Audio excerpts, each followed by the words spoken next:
आज फिर कुछ पियर का चाचा बोले हैं क्या?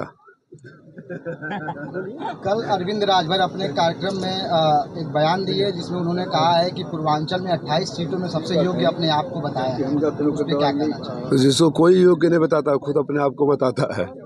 बलिया से हारे, बनारस गए, बनारस से हारे, यहाँ गए, तो अपने आप को योग्य कौन बताता? कर्म ऐसे करो कि लोग आपको योग्य समझे और योग्य बोले। मोदी जी बोल रहे हैं कि वोट याद हो रहा है, इंडिया गठबंधन के लिए वोट याद कर रहे हैं। अब उनका दिमाग उससे आगे सोचना बंद कर दिया है। कुछ दिन पहले कुछ और बोल रहे थे। जैसे जैसे चुनाव का आखिरी चरण आएगा, आप ऐसे और इससे भी नीचे गिरे हुए बयानों की अपेक्षा कर सकते हैं। घोसी उपचुनाव में डिप्टी सीएम की गाड़ियां आ रही थी, काफिला आ रहा था, उसमें राहगीरों को सड़क के किनारे ढकेला गया और इसके बाद ओम प्रकाश राजभर की गाड़ियां जा रही थी सिकटिया पुल पे और राहगीर के साथ वो बदतमीजी किए, शीशा तोड़े, उसके बारे में क्या कहना? तो खाली साइकिल को नीचे कर दिया गया तो उसको उतना बड़ा जवाब मिल गया।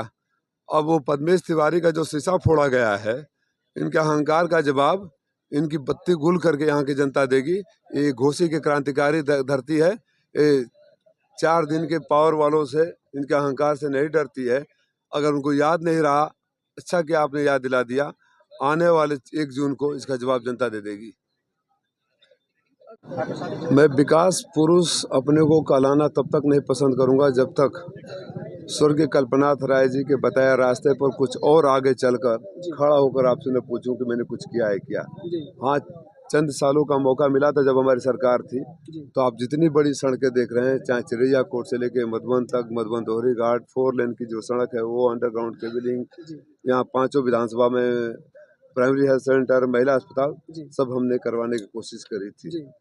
और विकास आगे क्या करेंगे, मैं तब से यही कह रहा हूँ जो आप सवाल मुझसे पूछ रहे हैं। पत्रकार साथियों से यही निवेदन करता हूँ कि जब मंत्री जी के पास या प्रत्याशी जी के पास जाएं तो ये मत पूछा करिए कि आप बैल हैं, कि आप गाय हैं, कि आप तोता हैं।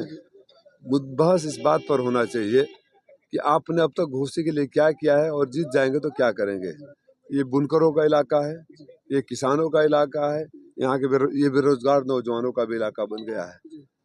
देश में 1 लाख किसान हर साल आत्महत्या कर रहे हैं, भुखमरी के कगार पर पहुंच गए, और हमारे बुनकर भाई भी उसी हालात पर चले गए। जैसे बिजली का फ्लैट रेट खत्म कर दिया गया, पासबुक सिस्टम कर दिया गया, जीएसटी लगा दिया गया, जरी का काम ऑलमोस्ट बंद हो चुका है ना। यहाँ के मजदूर पलायन कर रहे हैं। तो सबसे पहले यहाँ का रिहेबिलिटेशन पैकेज, बुनकरों के लिए जो पैकेज हो। किसान की हालत ये है कि जाड़े में फसलों की रक्षा जानवरों से और गर्मी में आग लगने से कर रहे हैं उनके, और जो हमारे नौजवान बेरोजगार हो गए हैं उनको पेपर लीक है। हमारी सरकार आएगी तो पेपर लीक करने वालों को कड़ी सजा देगी, इस सिस्टम को बंद करेंगे।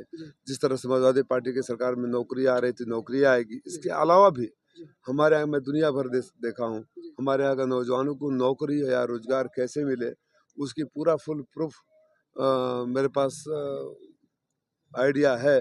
उसको मैं इम्प्लीमेंट करूंगा और 1 साल के अंदर दिखाऊंगा कि विकास कैसे होता है और उस रास्ते पर कैसे चला जाता है। बेचारे की हैसियत उतनी है, भारतीय जनता पार्टी वाले पहचान रहे हैं। और जिस तरह घोसी में किसी और को जिताने आए थे उपचुनाव में, वो हार गए तो 9 महीने तक टल गया। यकीन मानिए जब इनके प्रत्याशी की जमानत जब्त हो जाएगी तो 5 जून को ये पैदल हो जाएंगे। तो जो धमकी दे रहे हैं, कभी अल्पसंख्यक भाइयों को, कभी प्रधान को, कभी जिला पंचायत अध्यक्ष को, उन्हीं को सलाम करते फिरेंगे ये। माननीय मंत्री जी, संस्कार की धरती है, अहंकार बर्दाश्त नहीं करती है। ये अहंकार 4 दिन की चांदनी है, अंधेरी रात आपकी आने वाली है। धन्यवाद सर।